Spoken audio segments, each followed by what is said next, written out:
This episode of the Managing Madrid Podcast is brought to you by the Managing Madrid Podcast live in Toronto. We're doing a show after the World Cup final on December 18th, a few hours after at the Flatiron Firkin pub. It's going to be a hell of a time. I got signed stuff from Luka Modric, signed stuff from Luis Figo. Official La Liga swag is going to be there. We're going to hand out some of that. And we're just going to have an epic Madridista party and hopefully at least one Real Madrid player in the World Cup final. We'll see. Either way, we're going to review the first half of the season. We're going to review the World Cup. We're going to take questions. It's going to be very interactive. And we're pretty much booked up, but we're going to squeeze as much as we can in the room. So if you haven't already, book your spot. The link is in the show notes. If you're in Toronto, if you're in Ontario, if you're in Canada, I know people who are coming in from outside the province for this. Make sure to book your spot in the show notes. Link is there. And get your spot reserved. Coming up is a unfortunate review of Fede Valverde's exit out of the World Cup.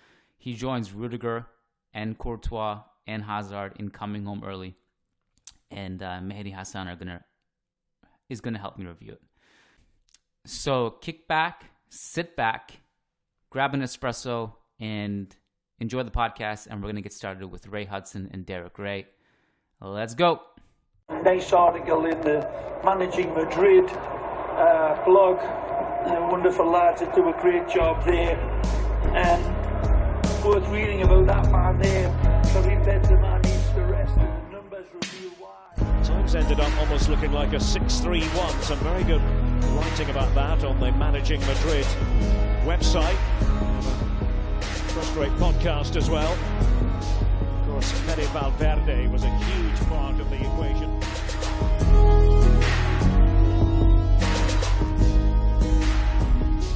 Hello and welcome to a Friday edition of the Managing Madrid Podcast. This is your host, Kiyan Sobhani, and I'm joined today by Mehedi Hassan, and we are recording this just minutes after an insane finish to the Uruguay versus Ghana game, and in turn, the South Korea versus Portugal game. And Fede Valverde and Uruguay are out despite beating Ghana 2-0, and it was a wild finish, and we're going to break it all down. Mehedi Hassan is here. Mehedi, how you doing? Hey Kian, yeah, I'm doing well, and this tournament is just getting crazier each day. It's like I don't remember seeing such drama in the group stage before, at least. It's a bittersweet moment. Bittersweet in the sense that I hope that Fede goes further in this tournament, but some part of me is also happy that he's going to be returning to training soon, and he's going to be fit and ready for the remainder of Real Madrid season. So a bittersweet moment, but a crazy day once again in this World Cup. Well, we spent so much time before the World Cup talking about, how are we going to cope with all these players going to the World Cup in the second half of the season. Thank God Cruz is staying home. Thank God Alaba is staying home. And in this weird scenario, Benzema misses the entire World Cup. Rudiger is coming home early. Fede Valverde is coming home early. And now we're in a situation where maybe we get some more rest. So it's kind of bittersweet, sad for Fede. And in some way, look, Fede's young. This is probably, I hope, is the worst version of Uruguay he'll have in a World Cup throughout his entire career, and have better versions of it. He was unlucky that he didn't get to play with some of the younger years of the golden generation of Uruguayan football of the past 20 years. And he had to make do with an older generation on its last legs and some terrible tactical things, which we'll break down. But today was actually one of their better games. So where do you want to start with this? I know you've been covering Uruguay for Managing Madrid because of Fede Valverde. Where do you think we should start with this one? I think we can start with the starting lineup and the formation that they went in. I think we can start with the formation. They kind of went into this in a 4-4-2, but in a bit more wider in this game with Bentancur and Fede in the middle. The goal scorer, let me just read his name out again. I don't want to butcher the pronunciation here. Is Arasaeta, I think, if that's correct. So he kind of roamed around in the left wing and also part of the front three at times. And then when that happened, Fede kind of became the single pivot at times, and sometimes the right-sided center midfield, which I thought was a better tweak than Uruguay's couple of other games in this World Cup, because in that I thought they were like way too narrow. But on this game, they decided to be a bit more wider, which helped them, which ended up stretching the pitch out wide. So I think that was a detail that did end up helping them, not in the long run, but at least in the context of the 90 minutes that they played in. And I think Suarez had a better game than he had in the last 2 other games. I think he has some personal vendetta. Well, he doesn't have any vendetta. Ghana had vendetta against him, but I think he had some extra motivation going into this one, which transpired into a better performance from him as well. So yeah, overall, I think if we can chalk it down, it was much better than the previous 2 outings, but it bad luck that Korea ended up scoring in the other game. Well, Uruguay desperately needed Suarez to have a good game, and they got it. I mean, this was his best performance of the World Cup so far, and it was much needed because it was a team that was getting nothing from their forwards. They scored both of their only 2 World Cup goals this game, and that's a big problem for a team that relies so much on long balls to their forwards. They weren't getting any production from that route, despite creating some very sporadic chances. So they had that going for him. Suarez was playing well. I think part of the reason Suarez also did play well is he had a couple things going for him as well, which gave him confidence and momentum, is that Ghana did something that neither South Korea nor Portugal really did, and that was give space between the lines for Uruguay to exploit and some transition opportunities. And that was problematic for them. And quite frankly, not something they necessarily needed to do, because they did not need to chase the game from the start, and they could have maybe stayed a little bit more compact. And they lost the ball a few times, and they also committed a little bit too many numbers forward. And I think the other thing was that Fede Valverde, playing a double pivot this time, it wasn't like this absolutely incredible Uruguay performance, but given what we saw from them in the first 2 games, this was a big change. They actually were able to get Fede involved more. I think he had the most touches of anyone on the field. At least he did when I checked at halftime and in the second half. I had to check it again now. 92 touches, the most of anyone on the field. So he was getting more touches. Thomas Partey, I guess, was the other one who had 96 touches. But he was at least more involved in this game. And he had a few ball-carrying sequences. I don't think he had that much influence in the final third, and that's partly because he was often by default the guy who was defending Uruguay's box or just in front of it in zone 14. He was the anchor. At times he was the deepest midfielder, and so he was playing pretty deep. But Mehedi, he did have a hand in Uruguay's 2 goals in the first half. He won the ball for the first, which ultimately finds Arasayeta, and then in the second one, he had this really nice vertical pass between the lines, which again leads to another goal. So he was involved in that sense. Yes, he was involved, and I think his team, they missed a huge chance by not involving him even more, especially when the clock was running out. I saw he was carrying the ball, he was bringing the ball out to the final third, and then spraying it out wide. But then he just never got it back. The guy who is the second top scorer for Real Madrid this season, you have to give him the ball. I think Uruguay themselves underestimated Fede's prowess in the final third, and that I think cost them, because in some of the sequences where they chose to cross it deep, I think giving the ball to Fede on the edge of the box would have been a very much viable and perhaps even the better option. So yes, he was involved, but I think Uruguay missed a huge chance here by not involving even more, especially during the last stretch of the game. There's another element of this too, and that is the way the game ended was super weird. And you see all the tears, you see at the end they get bounced out of the World Cup. In just very similar to Germany, a lot of it is self-inflicted. In Germany's case, it was a different context, in that Germany created the most XG of anyone in the World Cup, didn't finish their chances. And with Uruguay, they left it too late to change their tactics. That was one. But when Korea go ahead against Portugal and that changes the complexion of the group, Uruguay, to me, if you rewatch the end of this game, there's no reason, no excuse for them not to score another goal and get out of this group. They had so many counter-attacking opportunities, so many numbers, and Fede Valverde himself included just looked either tired or maybe it was just too much pressure mentally. They were misplacing all these passes. They had I'd have to go back and watch it again, but they had 5-on-2 breakaways. They had so many chances to pull level and get some easy goal scoring chances, and they just didn't. And it culminated the very last kick of the game. They had a free kick.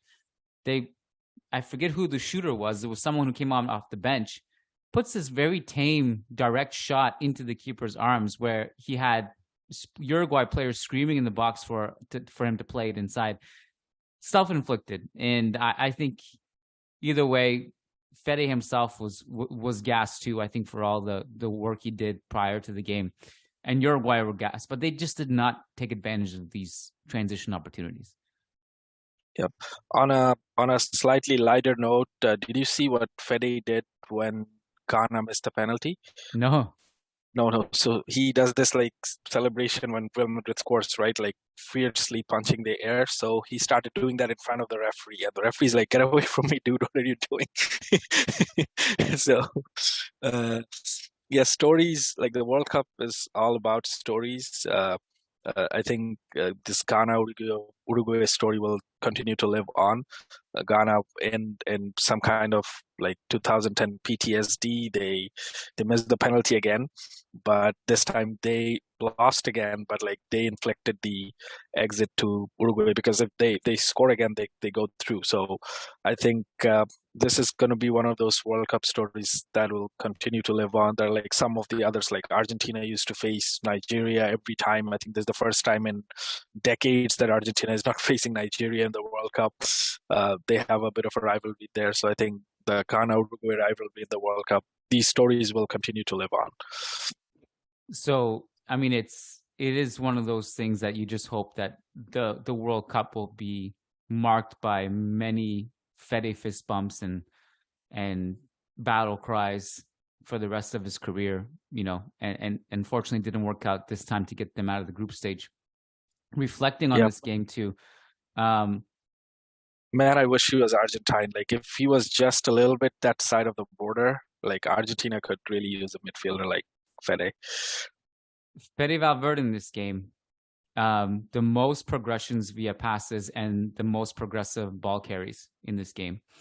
So, and it's funny because it just almost doesn't add up, because Uruguay's pass maps are all deep in their own half. They barely were able to connect the dots in the final third, but they got enough in key moments to at least win the game. And the XG for both teams spikes at the end of the game because they both need to win, or in Uruguay's case, they need to get another goal. And so that made the ending pretty fun, at least. And it just, it's been fascinating to watch this unfold and just to watch the games yesterday, the roller coaster, and today the roller coaster. It's been fascinating, but unfortunately for Uruguay, it just didn't go their way, and now we have Fede coming home early. And I think he had, you mentioned all the other stats. I think he had a couple of good shots as well. One of them was a volley from way outside the box. That's right. Which the Ghana goalkeeper, he just missed just a little bit, and he had to then pounce. So again, I would say this is probably from an involvement perspective. Obviously, it was the better game. It was a, if not the best, one of the two best games that Fede has played in this World Cup. But it's bittersweet. It's sad that he's coming back, but it's also good that he's coming back. Well, he played deep, and so for that reason, you didn't see too many of those crazy things. As you said earlier in the podcast, second highest goal scorer for Real Madrid. I think if Uruguay were going to play this terror ball and long balls out of the back and relying on Darwin Nunez, they could at least put Fede in that role to receive those balls and maybe do some damage. But it didn't happen. But The other thing I don't think we mentioned is that he also tried shooting from his own half in the second half, which basically no zone is safe. If you give him any chance to shoot, he'll shoot. And he almost caught the goalkeeper napping, but it just goes over the bar. I think he had 3 shots total in this game. So trying to think of any, just going to go through my notes to see if there's anything I missed. Did you have anything else in this game? It's going to be a quick one because we both got to go in like 5 minutes, but Yeah, the only other thing is like, I think you can also feel bad for Fede because for his club, he has to like face all these quote unquote haram ball teams, Cadiz, Getafe, even Atletico at times. But he, in the national team, he kind of plays for that team. So Fede must be fed up with that kind of brand of football. But there are a few exciting players in the next generation of Uruguay, which like Fede will be their leader in the coming years. There is Darwin Núñez. There is, I don't know how old Maxi Gomez is. He's probably a bit on the older side. There is Ronald Araujo. But yeah, I think Fede is going to be the leader of the next generation of Uruguayan players, and with I think a bit more of an adventurous tactical blueprint, this team can go far in even in regional tournaments like the Copa America and the next World Cup, which is in Canada, Mexico, and the States, of course. So yeah, hope to see Fede up close next time. well, it's 4 years is a long time, but yeah, I've never attended a World Cup before, so I'm pretty excited to just be able to just roll out of bed and catch a flight and pretty much probably go to any game I want to go in 4 years. Yeah, Uruguay go crashing out. Fede Valverde comes home early, and we'll have to get you to pick up some other coverage. Maybe you can pick up Luka Modric for the rest of the tournament, or take your pick of what you want to cover for the rest of the World Cup. But yeah, Modric is my last hope to knock Brazil out, because Fede is not going to be doing that. Well, Croatia and Brazil will probably face each other in the quarterfinals. That's going to be a huge game. So yeah, I don't mind picking up Modric. So I don't know how much we're going to cover Brazil's game, which I think starts in about 1.5 hours. Brazil are already through. I think Rodrigo's going to start today. We'll pick up whatever notes we need to pick up tomorrow. If you haven't already, go and listen to every single podcast we've done in this World Cup. If you're interested, there is no stone unturned. Every single player has been covered. So that's also in written and podcast form. You can see the written stuff over on managingmadrid.com, and you can see you can listen to the podcast stuff by subscribing on Spotify, Apple, or patreon.com/managingmadrid, which has had some exclusive episodes as well. So go check it out there, and we'll see you this weekend at some point for podcasts. I'm not sure yet, but yeah, catch us on the weekend to cover some stuff. Mehedi, thanks, my friend. It was fun. Yep. Thank you. Thanks for listening, guys. I appreciate you guys tuning in. Before we let you go, we wanted to give a shout out to our patrons over on patreon.com/managingmadrid. And a specific shout out to our $10 plus patrons, because if you pledge $10 or more, you get a specific shout out on the podcast, in addition to getting guaranteed responses to your questions. So shout out to the following $10 plus patrons: Brandon Alvarez, Willie Reed, Will Sousa, Wei Pering, Wamik Jamal, Tobias Arroyo Botcher, Tarek Goktas, Talib Salhab, Tahmid Kalam, Sujai Wani, Somanchu Singh, Sheikh Atiri, Shamil Shabaz Sharapov, Sergio Arispe, Santos Solorzano, Samuli Justin, Samar Z, Said Mahad, Sai Mohan Sasi Kumar, Rodrigo Balmaceda, Rishi D, Phoenix, Peter Powell, Paulo Fierro, Patrick Udayafati, Oscar Barrera, Nico Laxo. Hi. And you get a shout out from my son Arlo, who has just walked in the room as well. Bye, I love you.